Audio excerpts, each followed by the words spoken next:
सभी भक्तों को मेरा प्रणाम। आपके हृदय में विराजमान प्रभु को भी मैं प्रणाम करता हूं। स्पिरिचुअल जर्नी, आध्यात्मिक यात्रा, इस यात्रा की जब बात करते हैं तो जीवन में बहुत कुछ धर्म के प्रति एक चिंतन, मनन, विचार की बातें होती है। आध्यात्मिकता की जब बातें करते हैं तो साधना, जप, तप, भक्ति, वो भी इस मार्ग में आते हैं। और आध्यात्मिक जगत की बात करते हैं तो दान, पुण्य, ये भी इस आध्यात्मिक जगत में आता है। मानव कल्याण की बात भी आध्यात्मिक जगत में आती है। तो आप सोचो कि हमारा आध्यात्मिक जगत कितना बड़ा समुद्र है। अगर आप व्यापार की बात करो तो व्यापार भी कितने प्रकार के हैं, कितने प्रकार के लोग विविध प्रकार के व्यापार करते हैं। जैसी आपकी रुचि, आपके मन में यह भावना है कि मैं म्यूजिशियन बनता हूं, म्यूजिशियन हूं और म्यूजिक के बारे में कुछ सोच रहा हूं, तो म्यूजिक के बारे में व्यापार की सोचता है। कोई भक्तिमय है तो भगवान राम के मंत्र इष्ट के जानते हैं तो राम जी के मंत्र जाप करते हैं। तो भगवान कृष्ण को अपने इष्ट मानते हैं तो भगवान कृष्ण की बातें करते हैं। तो हर प्रकार के आध्यात्मिक जगत के अंदर भी कितनी ब्रांचेस है। एक बड़ा ट्रीज तो है, उसकी ब्रांचेस कितनी बड़ी है। मगर आध्यात्मिक जगत इतना बड़ा समुद्र है जिसके अंदर धर्म रूपी छोटे छोटे छोटे तालाब बने हुए। हम इस पूरी जगत की बात करें तो उसके अंदर एक, जैसे लोग हम सोचते हैं ना, मानव कल्याण की बातें, एक भूलोक, भवलोक, ऐसे अनेक प्रकार के लोग हैं। इसके अंदर एक जो मानव जीवन में एक वरदान के रूप में है, जिसको पितृलोक माना गया। पितृलोक, हम पितरों की बातें सोचते हैं तो सोचते कई बार ज्योतिष के पास चले जाते हैं, कोई विद्वान के पास चले जाते हैं, कोई आचार्य के पास चले जाते हैं, गुरु के पास चले जाते हैं, और कुछ संशोधन करने के बाद पता चलता है कि कोई पे पितृदोष जैसी कुछ बातें हैं। तो क्या ये सही है? क्या पितृदोष जैसी कोई शक्ति है? क्या पितृदोष मानव के जीवन के अंदर आशीर्वाद रूप है कि श्राप के रूप में? कई प्रश्न हमारे मन के अंदर एक चिंतन करते रहते हैं कि इसने ये कहा, उसने वो कहा, तो क्या है, हकीकत क्या है? सीधी सादी बात, आज हम हैं, हमारा शरीर जो है, हमारी आंख, हमारे नाक, हमारे कान, जिसको इंग्लिश में कहते हैं जीन, आपका जो जीन है वो कहां से आया?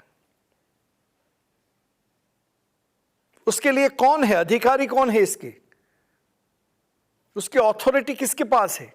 ये कहां से प्राप्त हुए आप अपने आप को? तो सबसे पहला श्रेय हमारे मां और बाप को जाता है। सबसे पहला श्रेय हमारे माता और पिता को जाता है, क्योंकि अगर माता पिता नहीं होते तो हमारा शरीर नहीं मिलता। उस माता पिता के भी माता पिता नहीं होते तो वो नहीं प्राप्त होते। तो ये पूरी परंपरा है।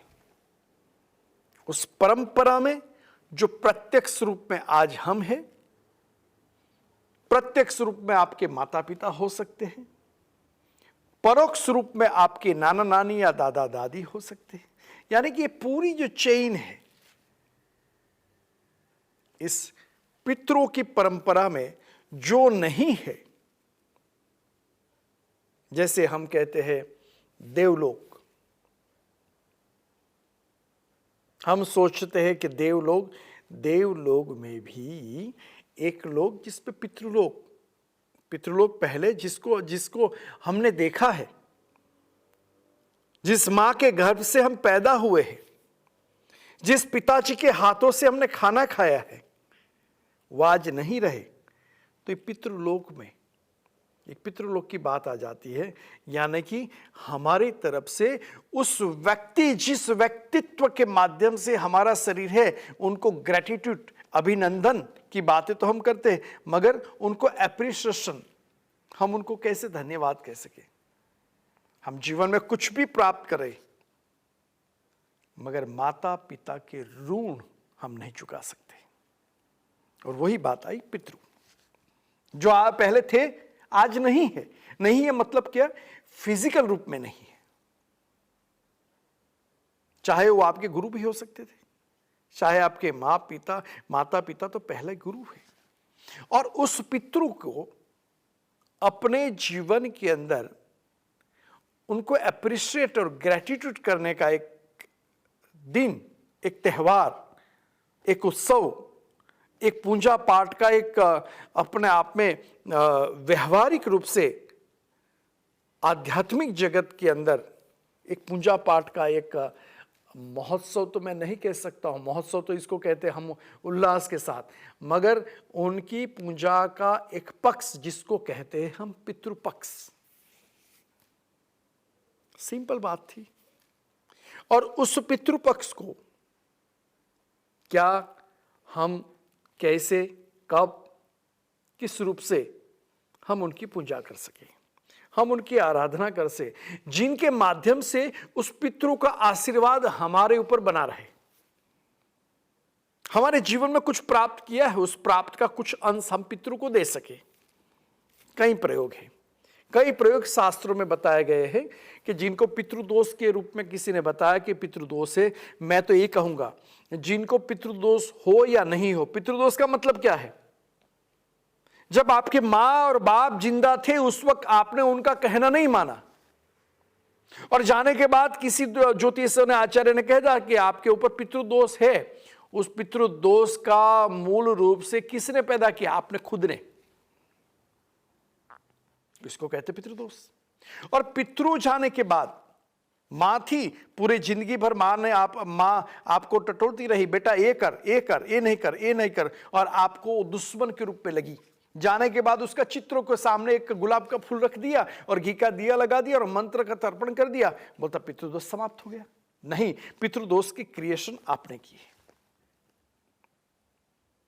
पिताजी ने पूरे जीवन भर काम किया, रास्ते पे जाकर के, घर घर जाकर के व्यापार किया, कार्य किया, और आपको खाना खिलाने के लिए रोटी मां के लिए घर में मां को दिया, मां ने आपको खिलाया। मां की वैल्यू बनी रही, पिता की वैल्यू नहीं बनी, क्योंकि पिता आपको डांटता था, पिताजी आपको कुछ कहता था, पिताजी आपको कुछ सुधारता था, और आपको लगते थे ये मेरे शत्रु है, ये मेरे दुश्मन है। और जाने के बाद हमने पूजा और गंगा में जाकर के विधि विधान कर लिया, पितृदोष समाप्त हो गया। हमने सोच लिया समाप्त हो गया, मगर नहीं, उस दिल को, उस आत्मा को आपने रुलाया। जब वो जिंदे थे, जब जागृत थे, तब आपने उसकी बात कहली नहीं मानी। जाने के बाद बहुत बड़ा पछतावा के अलावा कुछ नहीं रहता। मगर क्या उसके बाद जो उनकी इच्छा थी, उच्च इच्छा आपने जब जिंदे थे उस वक्त पूर्ण नहीं की, और मर जाने के बाद क्या आप उसकी इच्छा पूरी कर सकते हो क्या?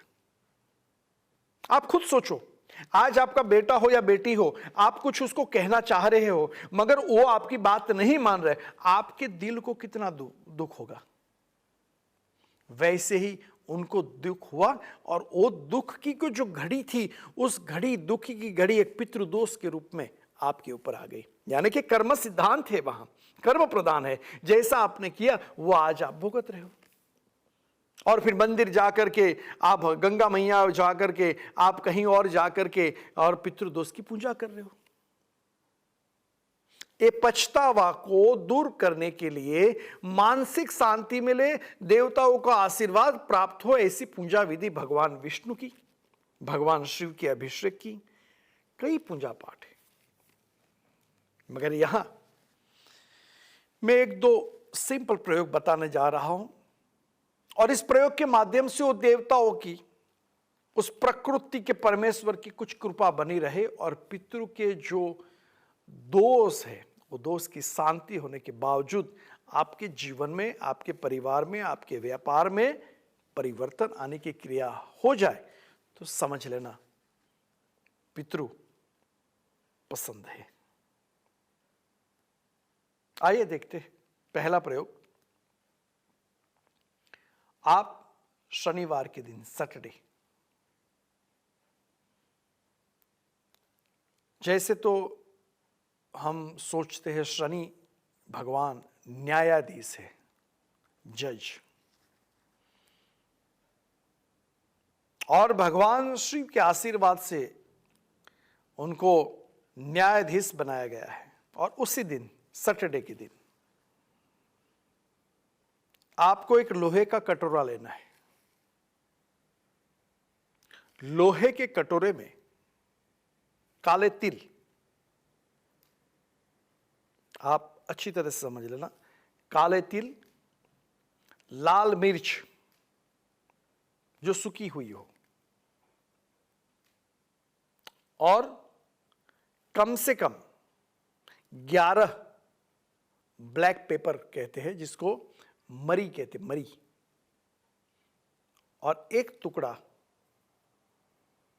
जिसको अपने आप पे हमारी जनरल भाषा में, या तो हम कहेंगे उसको इंग्लिश में भी बताया जाऊं तो भी आपको शायद पता हो या नहीं हो, मगर उसमें एक जो टुकड़ा है लोहे का ऐसा रखो जिस लोहे के टुकड़े के ऊपर कोई कलर नहीं हो। लोहे का कटोरा, ब्लैक तिल, लाल मिर्च, 11 ब्लैक पेपर के सीड्स बीच, और एक लोहे का टुकड़ा। अगर नहीं भी मिले तो 1 रुपये का सिक्का। अगर वहां तो हम भारत में तो 1 रुपये का सिक्का, मगर जो विदेश में रहते वो क्या करेंगे, वो आप कहीं स्टोर पे जाकर के कॉइन मिल जाएगा, लोहे का कॉइन जिसके ऊपर कोई कलर नहीं हो। ये सब चीज आप इस कटोरे में रख करके काले कपड़े में बांध देना है। ध्यान से सुन लेना, नहीं है तो अगर सुनने में अगर आपको कुछ तकलीफ है, लिखने में तकलीफ है, तो टीवी के सामने मोबाइल ऑन करके इसको रिकॉर्ड कर लेना। नहीं तो इसके बाद हमारे संस्कार टीवी के माध्यम से यूट्यूब पे जाकर के भी आप उसको प्राप्त कर सकते हैं। तो ये पूरी सामग्री को काले कपड़े में बांध करके आपको उसके सामने ओम सर्वपितृ प्रसन्नो भव, ओम सर्वपितृ प्रसन्नो भव, इस मंत्र की एक माला मंत्र जाप करना है।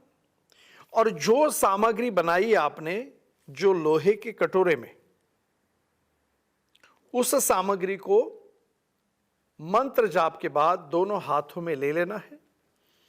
और जो आपके पितृ थे जिनको आपने देखा, जिन्होंने नहीं, आपने नहीं देखा उनकी बात नहीं है।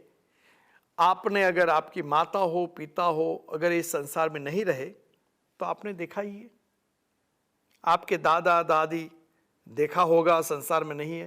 तो ये सबको याद करके उस कटोरों के हाथ में लेकर के देखो, इसके अंदर जो आपने चीज डाली है, काले तिल, ब्लैक पेपर, लाल मिर्ची, लोहे का टुकड़ा और काले कपड़े, ये जो पूरी सामग्री है, ये सामग्री आपके आसपास की नेगेटिविटी को दूर करके इसके अंदर संग्रहित हो जाएगी।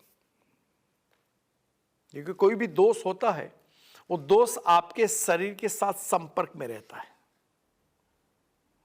तो ये सामग्री, ये साधना की जो मंत्र जाप, ओम सर्वपितृ प्रसन्नो भव, एक माला यानी कि 108 बार मंत्र जाप करने के बावजूद उस पूरे कटोरों के दोनों हाथ में लेकर के उस पितृ को याद करके आपको माफी मांगनी है।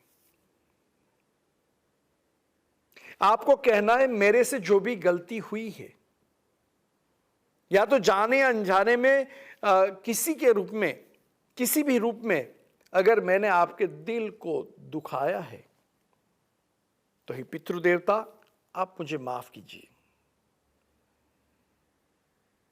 मैं आपका आभारी हूं जिनके माध्यम से आप ही पितृ की वजह से मैं इस संसार में हूं। मैं आज कुछ कार्य कर रहा हूं तो इस संसार में हूं आपकी वजह से। मैं आपसे हृदय से माफी चाहता हूं। और आज से मेरे जीवन की प्रगति, मेरे जीवन में जो व्यापार मैं कर रहा हूं, सभी में आपका आशीर्वाद बना रहे और मेरा जीवन जो है, मेरा जीवन पुनः एक प्रगति की ओर बढ़े। आपसे आशीर्वाद मांगता हूं। ये सब क्रिया करने के बावजूद जो लोहे का जो कटोरा है, उस कटोरे को लेकर के दूसरे दिन यानी कि संडे के दिन किसी एकांत स्थान पे छोड़ दीजिए, खुला करके। जो काले कपड़े में बांधे उसको खुला करके, यानी कि अंदर जो आपने काले तिल और जो भी रखा उसको चिड़ियां खा सके, एकांत स्थान पे छोड़ के आ जाना है। ये पहला प्रयोग एक ऐसा प्रयोग है, एक विशिष्ट प्रयोग है, एक प्राकृतिक प्रयोग है, जिसके माध्यम से आपके जीवन के अंदर जो कष्ट है, आपके जीवन के अंदर जो दोष है, आपके जीवन में जो कार्य करना चाहते हैं मगर कार्य नहीं हो रहा है, ये सारी क्रिया इस प्रयोग के माध्यम से कार्य संपन्न की पॉजिटिविटी आ सकती है। आपके ऊपर है कि ये जो पूरा प्रयोग जो है, इस प्रयोग आपकी श्रद्धा से कर रहे हो, आपके प्रति कितनी श्रद्धा है, आपको इस प्रयोग के पीछे कितना अब समर्पण का भाव है। और इस समर्पण का भाव जितना रहेगा, उस भाव के माध्यम से भक्ति यानी कि शक्ति की प्रागट्य हो जाएगी और आपके जीवन में सक्सेसफुलता का द्वार खुल जाएगा। ये छोटा सा प्रयोग, ये छोटा सा प्रयोग के पीछे जो रहस्य है बहुत बड़ा है। वक्त मिलेगा तो ये जो अंदर जो चीज रखी है, क्यों रखी जाती है, उसके ऊपर भी मैं आपको समझाऊंगा। मगर बुखार है तो गोली लेकर के हम बुखार की गोली खाते ही बुखार अच्छा हो जाता है। वो गोली कैसे बनी, कितने इसके अंदर कितने विटामिन है, क्या प्रोटीन है, वो हम नहीं देखने जाते उस वक्त तो डॉक्टर के पास जाते, भाई मुझे गोली दो, वो ऐसी गोली दो मेरा बुखार खत्म हो जाए।